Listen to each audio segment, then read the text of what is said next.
प्रिय विद्यार्थियों, स्वागत है आप सबका हमारे इस ऑनलाइन क्लास के अंदर। कल हम लोगों ने कुछ एक संपर्क बलों के बारे में चर्चा की थी, जिसमें एक घर्षण बल भी था। संपर्क बल का एक कंपोनेंट घटक घर्षण बल भी था। ओके, आज हम उसकी थोड़ी सी विस्तार से चर्चा करेंगे और घर्षण बल के टाइप पर भी स्टडी करेंगे और उस पर आधारित 2-3 एक क्वेश्चन भी करेंगे। तो शुरू करते हैं। आज का टॉपिक है हमारा घर्षण। घर्षण को समझने के लिए हम लोग एग्जाम्पल से चर्चा शुरू करेंगे। मान लेते हैं कि यह एक सतह है और सतह के ऊपर एक वस्तु है। ये जो आप देख रहे हैं, ये सतह कहलाती है संपर्क सतह। यहाँ पर नीचे की सरफेस और पिंड दोनों संपर्क में हैं। इस पिंड का मास जो है, मान लीजिए स्मॉल m है। पिंड अपने मास के कारण इस सतह पर नीचे की ओर एक बल अप्लाई करेगा, जिसको हम कहेंगे mg, अर्थात गुरुत्वीय बल। कौन सा बल है? यह गुरुत्वीय बल है। और इस बल के विरोध में जो सतह है, संपर्क सतह है, नीचे की सरफेस है, वो पिंड पर बल अप्लाई करेगी, जिसको हम कहते हैं प्रतिक्रिया। इसको आप कह सकते हैं क्रिया। जो पिंड ने बल लगाया है उसे हम कह सकते हैं क्रिया, और जो सतह ने पिंड पर लगाया है उसे हम कह सकते हैं प्रतिक्रिया। इस कंडीशन में, वर्तमान कंडीशन के अंदर जो क्रिया है वो प्रतिक्रिया द्वारा निरस्त कर दी जाएगी, अर्थात परिणामी बल रहेगा शून्य। और परिणामी बल शून्य रहेगा तो ये पिंड रहेगा साम्यावस्था में, गति नहीं करेगा। ओके, ये बात मैं मेंशन कर देता हूँ। यदि m द्रव्यमान का कोई पिंड, यदि m द्रव्यमान का कोई पिंड किसी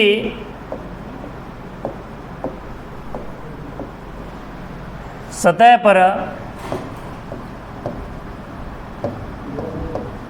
विराम में है, ध्यान दीजिए, गति की अवस्था में नहीं है, विराम में है, ठीक है, नियत वेग से भी नहीं है,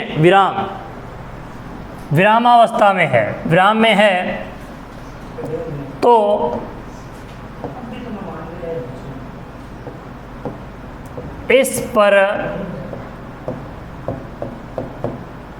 लगने वाला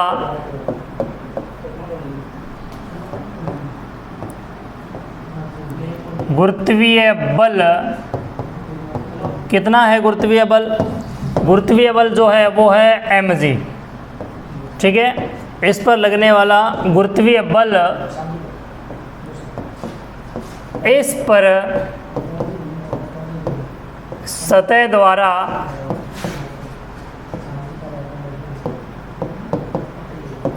होने वाली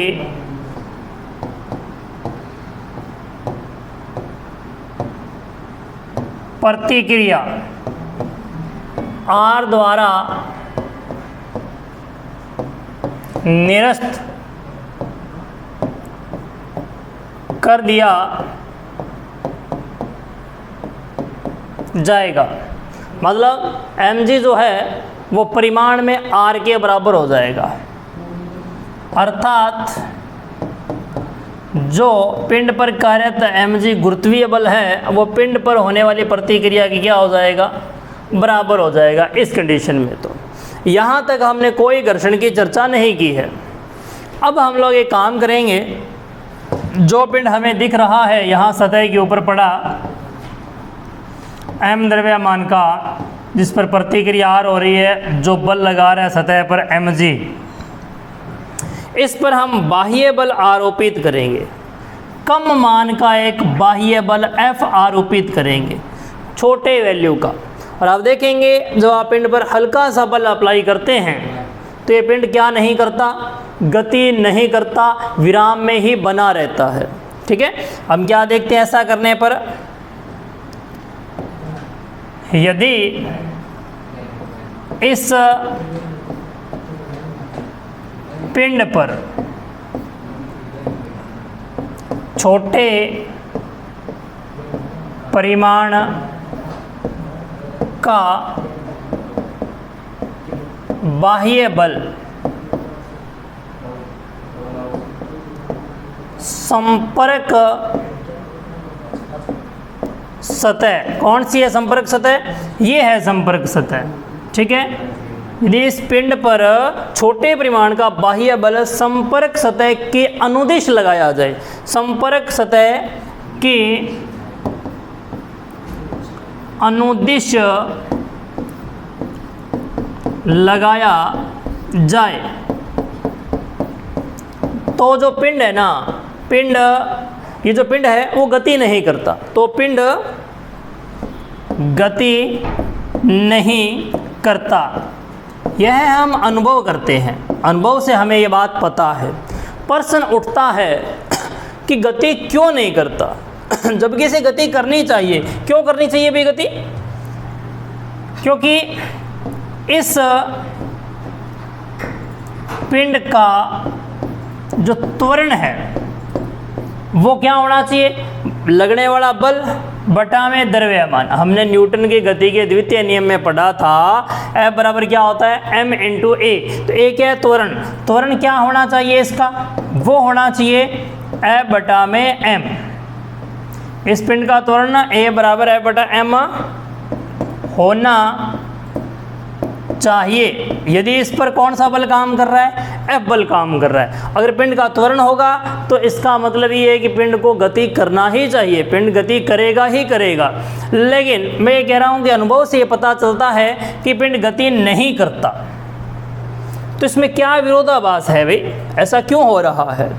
ये तभी संभव है, ये तभी संभव है जब बाह्य बल के विपरीत दिशा में, ये तभी संभव है यदि बाह्य बल के विपरीत दिशा में कोई अन्य बल काम कर सके। ये तभी संभव है। क्या संभव है भाई, कि पिंड गति नहीं करे। ये कैसे संभव है? क्योंकि अगर बाह्य बल के विपरीत दिशा में कोई बल काम करेगा तो पिंड पर नेट बल F नहीं होगा, क्या होगा, शून्य होगा। और नेट बल शून्य होगा तो त्वरण भी क्या होगा, शून्य होगा। और इस कंडीशन में पिंड क्या बना रह सकता है, विराम में बना रह सकता है। तो हम लोग ये कह सकते हैं, यदि पिंड विराम में है, विराम में है तो, यदि पिंड विराम में है तो अवश्य संपर्क सतह के अनुदिश अवश्य ही संपर्क सतह के अनुदिश कोई, संपर्क सतह के अनुदिश कोई बाह्य बल के विपरीत, मतलब बाह्य बल जो हमने अल्प मान का लगाया है ना, बाह्य बल के विपरीत बल कार्यरत है। और ये विपरीत बल कार्यरत है ना, बाह्य बल के विपरीत कार्यरत बल है, इस बल को क्या कहते हैं, इस बल को घर्षण कहते हैं या फिर घर्षण बल कहते हैं, घर्षण बल कहते हैं। पूरी क्रम से बातों को समझिएगा। अगर पिंड यहाँ पड़ा है सीधा ही, कोई बल नहीं लगाया, विराम में है, तो इस कंडीशन में भी हम कहेंगे कि विराम में है, इसलिए नेट बल क्या होना चाहिए, ज़ीरो होना चाहिए। ओके, तो नेट बल जीरो हमने कैसे समझा कि mg किसके बराबर हो जाएगा, r के। ऊपर की ओर लगने वाला बल और नीचे की ओर लगने वाला बल परिमाण में बराबर हो जाएंगे तो नेट बल जीरो हो जाएगा। अतः ये विराम में है, ये बात हमें समझ में आ गई। लेकिन हमने ये देखा कि जब हम इस पर कोई बाह्य बल लगा भी दें, संपर्क सतह के अनुदिश हम कोई बाह्य बल लगा भी दें, तो भी यह गति नहीं करता, तो भी क्या पड़ा रहता है, विराम में ही पड़ा रहता है। ऐसा क्यों? जबकि इसका कुछ ना कुछ त्वरण होना चाहिए था, क्योंकि इस पर बल काम कर रहा है। त्वरण क्यों नहीं है? तो इसका एक ही मतलब निकलता है, एक ही अर्थ निकलता है कि जो आपने बाह्य बल लगाया है, बाहर से बल लगाया है, अवश्य ही उसके विपरीत कोई बल उत्पन्न हो गया है। ठीक है, जो इस बल के प्रभाव को निरस्त कर रहा है, अर्थात परिणामी बल क्या हो रहा है, पिंड पर शून्य हो रहा है। और परिणामी बल शून्य होने के चलते ही त्वरण क्या हो रहा है, शून्य हो रहा है, अर्थात पिंड क्या रह रहा है, विराम में ही रहता है। ओके, तो ये जो बल उत्पन्न हो रहा है, बाह्य बल लगाने पर उत्पन्न हो रहा है, इसी बल को क्या कहते हैं, घर्षण बल कहते हैं। कौन सा बल कहते हैं? घर्षण बल कहते हैं। ओके, अब और चर्चा करते हैं थोड़ी और आगे। ये जो घर्षण बल है, यहाँ जो हम लोग स्टडी कर रहे हैं घर्षण बल, यह डिपेंड नहीं करता किस पर, संपर्क सतह के क्षेत्रफल पर। संपर्क में क्षेत्रफल कम है चाहे ज़्यादा है, इस बात पर डिपेंड नहीं करता है। ये एक की पॉइंट था, मैंने आपको बता दिया। और कुछ क्या पता चलता है, देखिए ये पता, घर्षण बल के बारे में आप ये भी कह सकते हैं कि यदि आपने बाह्य बल F जो है, F कौन सा बल है, बाह्य बल है, बाह्य बल कम मान का लगाया है, तो जो घर्षण बल उत्पन्न होगा ना, वो भी कम मान का ही होगा। क्यों? क्योंकि घर्षण बल हमेशा बाह्य बल का विरोधी होता है, विपरीत होता है और परिमाण में समान होता है। कब तक समान होता है? जब तक वस्तु विराम में रहती है। मैं ये बात मेंशन कर देता हूँ, लिख देता हूँ। कौन सी बात? उत्पन्न घर्षण बल, उत्पन्न घर्षण बल लगाए गए बाह्य बल, लगाए गए बाह्य बल के परिमाण के बराबर होता है, के बराबर होता है। लेकिन शर्त क्या है? मैंने अभी बोल के बताया था आपको, शर्त क्या है? पिंड जो है, पिंड किस में होना चाहिए? विराम में होना चाहिए, विराम में होना चाहिए, तभी यह बात सत्य है। आप इसको यूं समझिए कि यदि आप लोगों ने बाह्य बल 1 न्यूटन का लगाया है, तो जो उत्पन्न घर्षण बल है वो भी कितने न्यूटन का होगा? 1 न्यूटन का होगा। आपने बाह्य बल को 1 न्यूटन से बढ़ा करके, ये भी कितना होगा? 1 न्यूटन ही होगा, 1 न्यूटन। यदि आपने बाह्य बल को बढ़ा करके 2 न्यूटन कर दिया, तो यह भी अपने मान को इंक्रीज कर लेगा और 2 न्यूटन कर लेगा। ठीक है, कब तक ऐसा जारी रहेगा? जब तक कि वस्तु गति में न आ जाए। ठीक है, जैसे कि मान लीजिए एक ऐसा बल आया, बाह्य बल 3.6 न्यूटन का, इस कंडीशन में भी इसने अपने आप को 3.6 न्यूटन कर लिया। लेकिन ध्यान दीजिए, लेकिन जैसे ही आपने 3.7 न्यूटन का बल लगाया, यह अपने चरम मान को प्राप्त कर चुका है, यह 3.6 न्यूटन ही रहता है। और अब आप देखेंगे इनमें अंतर शुरू हो गया है। इस कंडीशन में परिणामी बल शून्य नहीं रहेगा, और परिणामी बल शून्य नहीं रहेगा तो फिर पिंड में कुछ ना कुछ त्वरण होगा, अर्थात पिंड गति की स्थिति में आ जाएगा।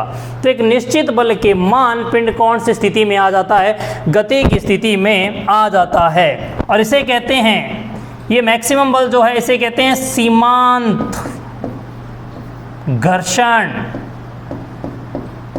बल। ये एक सीमांत घर्षण बल है, इससे ऊपर घर्षण बल संभव नहीं है। ये सभी मान किसके हैं भाई? ये हैं स्थैतिक घर्षण बल के मान। तो स्थैतिक घर्षण बल का कोई नियत मान नहीं होता। स्थैतिक घर्षण का जो मान है वो बाह्य बल के मान पर डिपेंड करता है। बाह्य बल कम है तो स्थैतिक घर्षण बल का मान कम होगा, बाह्य बल ज़्यादा है तो स्थैतिक घर्षण बल का मान क्या होगा, ज़्यादा होगा। लेकिन यह एक नियतांक वैल्यू है, कौन भाई, सीमांत घर्षण बल जो है, ठीक है, मैक्सिमम जो घर्षण का मान है यह एक कांस्टेंट वैल्यू है। प्रश्न उठता है कि यह वैल्यू किन कारकों पर डिपेंड करती है, इसकी भी हम स्टडी कर लेंगे। ये हमने लिख दिया कि बाह्य बल के बराबर होता है घर्षण बल का परिमाण। कौन सा घर्षण, स्थैतिक, स्थिर अवस्था में जो घर्षण काम करता है उसको हम कौन सा घर्षण कहते हैं, स्थैतिक घर्षण कहते हैं। ओके, अब हम चर्चा करेंगे कि यह बल किन कारकों पर डिपेंड करता है, कौन सा, सीमांत घर्षण बल जो है।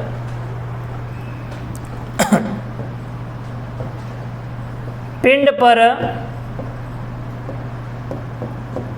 लगने वाले बाह्य बल को बढ़ाने या फिर वृद्धि करने, बढ़ाने पर स्थैतिक घर्षण बल के मान में भी वृद्धि होती है, में भी क्या होती है, वृद्धि होती है। ओके, यह हमने इस एग्जाम्पल के माध्यम से समझा, जो आपके भी समझ में आ गया होगा संभवतः। यह है एक पॉइंट था। दूसरा पॉइंट, बाह्य बल के मान में वृद्धि करने पर बाह्य बल का एक ऐसा मान प्राप्त होता है, एक ऐसा मान प्राप्त होता है जिस पर वस्तु गति करने की स्थिति में आ जाती है, में आ जाती है। थोड़ा सा बात पर ध्यान दीजिएगा, यहाँ मैं ये नहीं बोल रहा हूँ कि गति करने लगती है, मैं ये बोल रहा हूँ गति करने की स्थिति में आ जाती है। इसका मतलब यह है कि अगर आपने थोड़ा सा भी बल और बढ़ाया, एक निश्चित मान से अगर थोड़ा सा भी बल बढ़ाया तो घर्षण तो और बढ़ नहीं पाएगा, क्योंकि उसने सीमांत मान प्राप्त कर लिया है। तो फिर परिणामी बल शून्य नहीं रह पाएगा और वस्तु क्या करने लगेगी, गति करने लगेगी। और इस बल पर गति करने की स्थिति में आ चुकी है, क्योंकि इसके बाद अगर हल्का से भी बल में वृद्धि की आपने, बाह्य बल के मान में वृद्धि की, तो वस्तु क्या करने लगेगी, गति करने लगेगी। तो हमने ये देखा है कि बाह्य बल के मान में लगातार वृद्धि करने पर बाह्य बल का एक ऐसा मान प्राप्त होता है जिस पर वस्तु गति करने की स्थिति में आ जाती है। और यह जो बाह्य बल का मान है यह किसके बराबर होता है, यह सीमांत घर्षण बल के बराबर होता है। यह बात और लिख देते हैं, यह बाह्य बल का मान सीमांत घर्षण बल के बराबर होता है, के बराबर होता है। ओके, के बराबर होता है। उम्मीद है ये सारे पॉइंट जो आपके सामने मैंने मेंशन किए हैं आपके क्लियर हो गए होंगे। अब फाइनली हम ये जानने का प्रयास करना चाहेंगे कि घर्षण जो बल है, सीमांत घर्षण जो बल है, किन कारकों पर डिपेंड करता है। तो आइए जानते हैं। पिंड पर कार्यरत सीमांत घर्षण बल,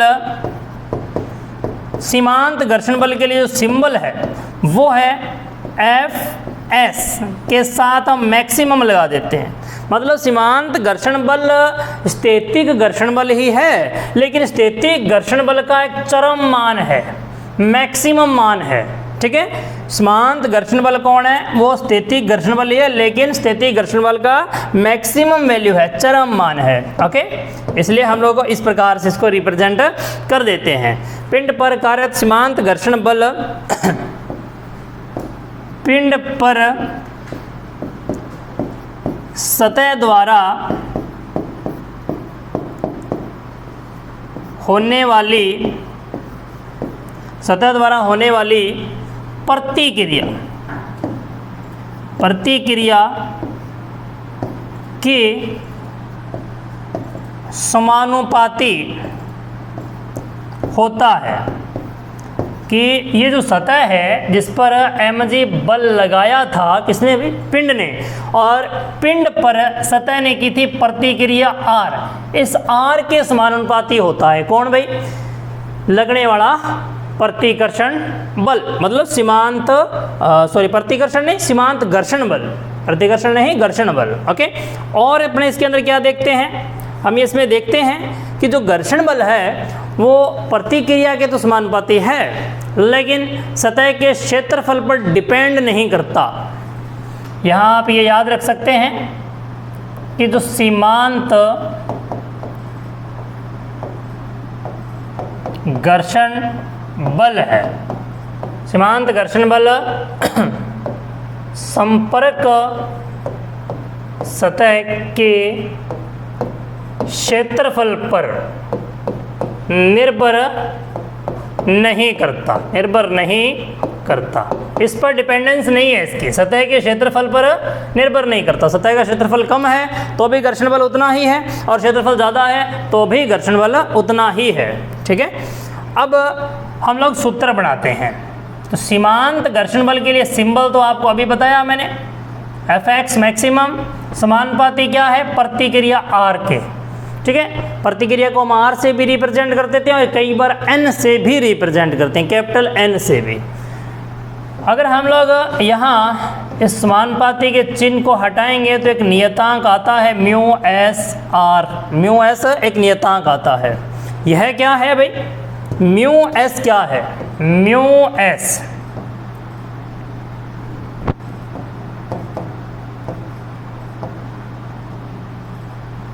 स्थैतिक घर्षण गुणांक है, स्थैतिक घर्षण गुणांक है। किस पर डिपेंड करता है? जो एक तो वस्तु है अपने पास और क्या है? एक सतह है, इन दोनों की जो संपर्क सतह है ना, ठीक है, इस पर डिपेंड करता है। मतलब ये अगर ज़्यादा स्मूथ है सतह तो इसका वैल्यू कम होगा, अगर ये रफ सरफेस है, खुरदरी सतह है, तो इसका वैल्यू क्या होगा? ज़्यादा होगा। इससे हमें पता चलता है कि घर्षण ज़्यादा होगा सतह के बीच में या कम होगा। इसका वैल्यू कम है तो हम कहेंगे घर्षण कम होगा, और इसका वैल्यू ज़्यादा है तो हम कहेंगे घर्षण ज़्यादा होगा। और चिकनी सतह के लिए इसका वैल्यू क्या होता है? कम होता है, और रफ सरफेस के लिए क्या होता है? इसका वैल्यू ज़्यादा होता है। लेकिन एक बात और, ये सिंगल सरफेस का गुण नहीं होता, ये दो सतहों का गुण होता है आपस में। ठीक है, तो हम इसके बारे में ये कह सकते हैं, यह संपर्क सतह के युग्म पर निर्भर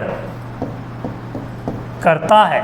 इस पर निर्भर करता है, संपर्क सतह के युग्म पर निर्भर करता है। ओके, ये था फॉर्मूला किसके लिए? सीमांत घर्षण के लिए। लेकिन स्थैतिक घर्षण के लिए क्या होगा? स्थैतिक घर्षण तो इससे कम ही होता है ना हमेशा, तो हम लोग लिख सकते हैं स्थैतिक घर्षण के लिए, स्थैतिक घर्षण जो है जिसको हम लोग Fs से रिप्रेजेंट करते हैं, भाई ये तो छोटा ही होगा किसके? Fs के, सीमांत घर्षण बल से छोटा ही होगा। तो फॉर्मूला इसके लिए लिख रहे थे हम लोग, तो ये बन जाएगा इसके लिए फॉर्मूला। ओके, उम्मीद है ये फॉर्मूला आपको समझ में आ गया होगा। यह एक सूत्र बन गया, ये सीमांत घर्षण के लिए और ये स्थैतिक घर्षण के लिए। ओके, इसी प्रकार हम गतिक घर्षण को भी समझ सकते हैं। चलिए उसे भी समझ लेते हैं। किसको समझ सकते हैं? गतिक घर्षण को। गतिक घर्षण नाम से पता चल रहा है कि गतिमान स्थिति में कार्यरत घर्षण बल है। जब पिंड क्या कर रहा है? गति कर रहा है। ये रही संपर्क सतह, और इसके ऊपर ये रहा पिंड, यहाँ एक पिंड है, ये रहा। ओके, इस पर हम लोग लगा रहे हैं बाह्य बल, कितना? F। बाहर से हमने बल लगाया है F। इस पिंड द्वारा इस सतह पर लगने वाला जो बल है वो mg है, या यूँ कहें पिंड पर कार्यरत गुरुत्वाकर्षण बल कितना है? mg है। और सतह द्वारा पिंड पर कार्य होने वाली प्रतिक्रिया कितनी है? r है। इस बल के प्रभाव में ये पिंड क्या कर रहा है? ये गति कर रहा है, आगे की तरफ बढ़ रहा है, ये पिंड गतिमान स्थिति में है। ओके, इस स्थिति में इस पर कार्यरत बल की चर्चा करेंगे हम लोग। कौन से बल की? घर्षण बल की। लेकिन आप ये जानते हैं जो घर्षण बल होगा वो बाह्य बल के तो क्या होगा? विपरीत ही होगा। मतलब इस पर घर्षण बल इधर की ओर काम करेगा, लेकिन इसको Fk से रिप्रेजेंट करूँगा, ठीक है। गतिमान अवस्था में जो घर्षण बल है उसको Fk से लिखेंगे। अब कुछ एक की पॉइंट आपके साथ साझा करते हैं। जब पिंड पर सीमांत घर्षण बल के मान से अधिक मान का बाह्य बल लगाया जाता है, तो पिंड गति की स्थिति में आ जाता है। तो पिंड गति करने लगता है। इसको आप यहाँ से समझ सकते हैं इजीली। जैसा कि मैंने यहाँ आपको एग्जांपल से समझाया था कि आपने 1 न्यूटन बल लगाया तो घर्षण बल 1 न्यूटन हुआ, मतलब परिणामी 0 रहा। 2 लगाया, घर्षण 2 हो गया, परिणामी फिर भी 0 रहा। लेकिन यहाँ आपने सीमांत स्थिति में जो बल लगाया था, ठीक है, उस बल से भी यदि आपने बल ज़्यादा लगाया तो यहाँ जो परिणामी बल है, बल 0 नहीं रहेगा। और परिणामी बल 0 नहीं रहा तो फिर पिंड का जो एक्सीलरेशन है, त्वरण है, वो भी 0 नहीं रहेगा। अर्थात पिंड क्या करने लगेगा? पिंड गति करने लगेगा, पिंड गति की स्थिति में आ जाएगा। ओके, यही हम लोगों ने यहाँ मेंशन किया है, लिखा है कि यदि जो सीमांत घर्षण बल है उस स्थिति में जो बल लग रहा था बाह्य बल, उससे भी आपने ज़्यादा बल लगाया तो पिंड क्या करने लगेगा भाई? गति करने लगेगा। जैसे एक बार पिंड गति में आ गया तो उस समय जो घर्षण काम करेगा वो सीमांत घर्षण बल से कम होता है, ठीक है। ये भी एक की पॉइंट समझ लीजिए आप, याद करने योग्य पॉइंट। गति की स्थिति, गतिमान स्थिति, मतलब गति की स्थिति में पिंड पर कार्यरत घर्षण बल क्या कहलाएगा? गति का घर्षण बल कहलाएगा, वो तो ठीक है। क्या कहलाएगा? गति घर्षण बल कहलाएगा। गति की स्थिति में पिंड पर कार्यरत घर्षण बल सीमांत घर्षण बल से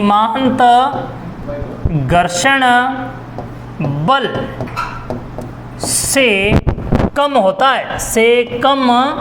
होता है, ओके। इसका रीज़न क्या है कम होने का? आप ऐसे समझ सकते हैं कि जब पिंड रुका हुआ था तो वो दूसरे सतह के जो होल होते हैं उनमें फिट था। ये होल कहाँ से आ गए भाई?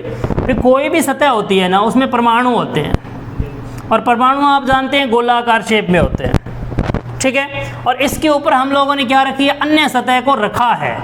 तो अन्य सतह के परमाणु इस प्रकार से एडजस्ट हो जाएंगे इसके अंदर।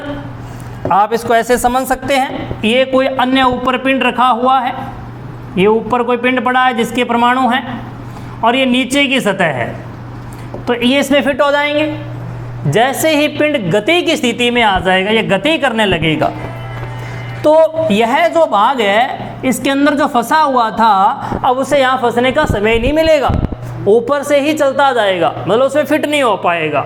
फलस्वरूप इतना आकर्षण बल नहीं रहेगा जितना विराम की स्थिति में था इन परमाणुओं के बीच, और ये आकर्षण बल ही तो घर्षण के लिए उत्तरदायी था। अगर इसकी वैल्यू कम हो जाएगी तो घर्षण की वैल्यू भी क्या हो जाएगी बेटा, कम हो जाएगी। ओके, इसलिए हम ये कह सकते हैं कि घर्षण बल जो है गति की स्थिति में वो क्या होता है, सीमांत घर्षण बल से क्या होता है, कम होता है। ओके, उम्मीद है ये बात आपको समझ आ गई होगी। अब हम लोग गति की स्थिति में घर्षण बल का फॉर्मूला लिख देते हैं।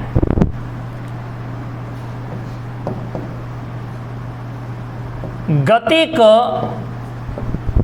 घर्षण F के पिंड पर होने वाली जो प्रतिक्रिया होती है, पिंड पर होने वाली प्रतिक्रिया के समानुपाती होता है, जैसा कि आपने स्थैतिक में पढ़ा था, सेम बात है, कॉपी है। ओके, तो इसके आधार पर हम कह सकते हैं कि F के समानुपाती R है, और अगर समानुपाती के चिन्ह को हटाएंगे तो एक नियतांक आएगा म्यू के, जैसा कि अभी मैंने बताया कि यह बल कम है किससे भी, सीमांत से, तो ये छोटा तभी तो हो सकता है ना जब ये म्यू के जो है यह छोटा हो, किससे, म्यू एस से। ये है क्या कुछ भाई, म्यू के क्या कुछ है, ये है गतिक घर्षण गुणांक। ये क्या कुछ है, गतिक घर्षण गुणांक है। वही बात है, किस पर डिपेंड नहीं करता, क्षेत्रफल पर डिपेंड नहीं करता, लेकिन सतह की जो सतह के युग्म है उनकी प्रकृति पर डिपेंड करता है। जो संपर्क सतह है, ठीक है, उन दोनों सतहों के ऊपर डिपेंड करता है, उनकी प्रकृति पर डिपेंड करता है कौन, म्यू के का वैल्यू। अगर वे खुरदरी है तो इसका वैल्यू ज़्यादा होगा, अगर वे स्मूथ है तो इसका वैल्यू क्या होगा, कम होगा। ठीक है, तो ये थे किसके, घर्षण से संबंधित सूत्र और घर्षण के टाइप कौन कौन से, एक तो गतिक घर्षण और एक क्या था, स्थैतिक घर्षण। चलिए हम लोग कुछ क्वेश्चन कर लेते हैं, सिंपल से क्वेश्चन है, तो उसके बाद में आज का लेक्चर हम एंड करेंगे। पहले क्वेश्चन कंप्लीट करते हैं। जो क्वेश्चन है, कोई बॉक्स रेलगाड़ी के फर्श पर स्थित है, ये रहा फर्श और यहाँ बॉक्स पड़ा है। ओके, ये है बॉक्स, फर्श पर पड़ा है और ये रेलगाड़ी है। अब क्या कह रहा है ये, इनके बीच का जो स्थैतिक घर्षण गुणांक है, मतलब स्थैतिक घर्षण गुणांक यहाँ सतह जो संपर्क में है इसके लिए जो म्यू एस है वो 0.15 दिया हुआ है। ध्यान रहे ये मात्रकहीन राशि है। क्या है, मात्रकहीन राशि है। रेलगाड़ी का वह अधिकतम त्वरण बताइए, रेलगाड़ी किसी त्वरण के साथ आगे बढ़ रही है, अधिकतम त्वरण बताइए कि बॉक्स रेलगाड़ी के फर्श पर स्थिर बना रहे, ठीक है, और वह गिरे नहीं, स्थिर बना रहना चाहिए। ये बॉक्स कब स्थिर रहेगा भाई, जब इस पर परिणामी बल शून्य होगा। आप ये समझ लीजिए, विरामावस्था में बने रहने के लिए जो रिजल्टेंट फोर्स है, परिणामी बल है, वो क्या होना चाहिए, शून्य होना चाहिए। रेलगाड़ी के इधर एक्सीलरेशन के कारण, इस तरफ के त्वरण के कारण इस बॉक्स पर इधर की ओर एक बल काम करेगा। कितना भाई, एम ए। एम क्या है, इस बॉक्स का द्रव्यमान है, ए क्या है, रेलगाड़ी का त्वरण है। आप इसको सामान्यतः समझ सकते हैं कि जैसे आप बस में बैठे होते हैं, बस अचानक आगे की ओर चलना शुरू करे ए एक्सीलरेशन के साथ, तो उसी मान का बल आप पीछे की ओर भी अनुभव करते हैं जड़त्व के कारण। ऐसे ही ये बॉक्स भी क्या अनुभव करेगा, पीछे की ओर बल अनुभव करेगा, और इस पर लगने वाले बल के विपरीत दिशा में कौन कार्य करने लगेगा, घर्षण बल कार्य करने लगेगा। इस तरफ कौन सा बल काम करेगा, घर्षण बल। यदि ये घर्षण बल बाह्य बल के बराबर है तब तक तो ठीक है, ये घर्षण बल बाह्य बल के बराबर है तब तक तो ठीक है, लेकिन अगर ये छोटा हो गया इस बाह्य बल से तो ये बाह्य बल इस बॉक्स को फर्श से नीचे ले जाएगा, ट्रेन से नीचे उतार देगा। ये कौन सा बल है? ये घर्षण बल का मैक्सिमम वैल्यू है, जिससे मैं कंपेयर कर रहा हूं किसको? बाह्य बल को। इस मैक्सिमम वैल्यू से हमेशा हमेशा हमेशा ये बाह्य बल छोटा रहना चाहिए अगर बॉक्स को फर्श पर बने रहना है। तो हमने क्या चर्चा की है? हमने समझा है कि घर्षण बल का जो मैक्सिमम वैल्यू है ना, यह बड़ा ही रहना चाहिए या बराबर हो सकता है किसके? इस बॉक्स पर ट्रेन के एक्सेलरेशन के कारण लगने वाले बल से। तो आइए हम लोग इसकी आगे और चर्चा करते हैं। इसका मान म्यू एस आर था जैसा कि आपको पता है, और ये था m इंटू ए।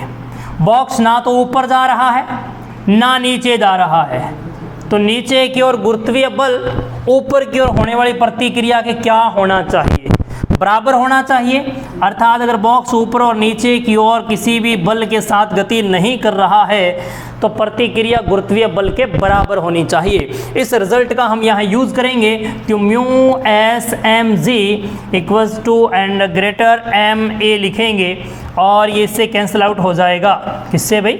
m से m। तो क्या बचेगा हमारे पास? हमारे पास रह जाता है a जो है वो कम ही होना चाहिए किससे? म्यू एस जी से।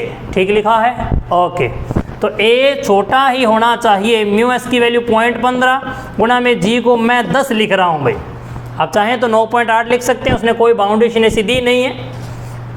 तो a की वैल्यू क्या निकल करके आएगी? ये आएगी, इससे गुणा करेंगे तो 1.5 मीटर पर सेकंड स्क्वायर। भी इससे एक्सीलरेशन ट्रेन का कम है तब तक तो बॉक्स फर्श पर है, इससे ज़्यादा होते ही बॉक्स जो है ट्रेन से नीचे आ जाएगा। चलिए नेक्स्ट क्वेश्चन की ओर बढ़ते हैं। ये क्वेश्चन है 4 kg का कोई गुटका एक क्षैतिज समतल पर रखा है। चलिए ये रहा समतल और यह रहा गुटका और ये रहा इसका मास 4 kg और हमने समतल पर रख दिया है। आगे देखते हैं। समतल को धीरे धीरे तब तक आनत किया जाता है जब तक क्षैतिज से किसी कोण 15 डिग्री पर वह गुटका सरकना प्रारंभ नहीं कर दे। ये कह रहा है कि हमने किया क्या? एक्चुअली इसको ऐसे किया है, ढालू सतह के रूप में रख दिया है। ये रहा कोण भाई धरातल, इससे कितने कोण पर ले आए हैं? 15 डिग्री के कोण पर ले आए हैं। ये कोण पड़ा है, इस पर गुटका पड़ा है। ओके, अब आपसे क्या कह रहा है कि वह सरकना प्रारंभ नहीं कर दे, मतलब 15 डिग्री पर वह सरकने की स्थिति में आ जाता है। इसका मतलब यही हुआ पृष्ठ और गुटके के बीच का स्थितिक घर्षण गुणांक ज्ञात कीजिए। सिंपल क्वेश्चन है, बस बलों का प्रदर्शन कर दीजिए। पहली बात, इस पर बल एक mg काम करेगा नीचे की ओर, ठीक है, और जो प्रतिक्रिया होती है हमेशा सतह के लंबवत होती है, जिसको अपने r से रिप्रेजेंट करते हैं। ओके, अब हम लोग और कौन से बल इस पर देखेंगे? देखिए इस mg के कंपोनेंट को देखिए। mg जो है इसका इधर की ओर कंपोनेंट बनेगा, घटक किसका भी? mg का। ये कोण कितना है? ये थीटा है, इसको मैं थीटा बोल रहा हूँ 15 डिग्री को। ये थीटा है। कैसे है थीटा? आप देख सकते हैं, ये 90 है, ये थीटा है, तो ये 90 माइनस थीटा, टोटल कितना है? 90 में से 90 में थीटा गया तो पीछे कितना बचा? थीटा ही बचा भाई। तो ये कितना हो जाएगा? mg cos theta. ओके, प्रतिक्रिया के बराबर हो गया। तो mg का दूसरा कंपोनेंट इधर की ओर होगा, कितना भाई? mg sin थीटा, ठीक है, जो इसे नीचे लाने का प्रयास कर रहा है। और हमेशा जो घर्षण बल होता है संपर्क सतह के अनुदिश गति का विरोधी होता है। संपर्क सतह के अनुदिश इधर की ओर mg लग रहा है और इसका विरोधी जो घर्षण है वो इधर की ओर होगा fs, और वह चलने की स्थिति में है, इसका मतलब ये मैक्सिमम हो चुका है, चलने की स्थिति में है, तो ये क्या हो चुका है? मैक्सिमम हो जाए। इसके आधार पर समीकरण क्या बनेगी? देखिए गुटका जो है ऊपर नहीं जा रहा, नीचे भी नहीं जा रहा, इसका मतलब इस डायरेक्शन के सभी बल क्या है? बैलेंस में है, संतुलित हैं। तो हम लिखेंगे कि R बराबर क्या होना चाहिए? mg cos थीटा होना चाहिए। और हम क्या कह सकते हैं कि जो fs मैक्सिमम है वो भी बराबर होना चाहिए mg sin थीटा के। एक्चुअली मैं इसको ऐसे लिखता कि ये बड़ा होना चाहिए, लेकिन उसने कहा है कि धीरे धीरे तब तक आनंद किया जाता है जब तक क्षैतिज से किसी कोण 15 पर गुटका सरकना प्रारंभ नहीं कर देता। मतलब 15 पे सरकने लग गया तो घर्षण बल मैक्सिमम प्राप्त हो चुका है जितना होना था। अब ये दोनों समीकरणों को हल करना और उत्तर अपने सामने होगा। भाग लगा देते हैं, किसमें किसका भाई? समीकरण 2 में भाग लगाइए 1 का, तो क्या बनेगा? एफ एस मैक्सिमम में भाग लगेगा आर का, और ये mg कटने के बाद में रह जाएगा tan थीटा, और इसका मान क्या होता है आप जानते हैं, इसका होता है म्यू एस आर बटा में आर बराबर tan थीटा।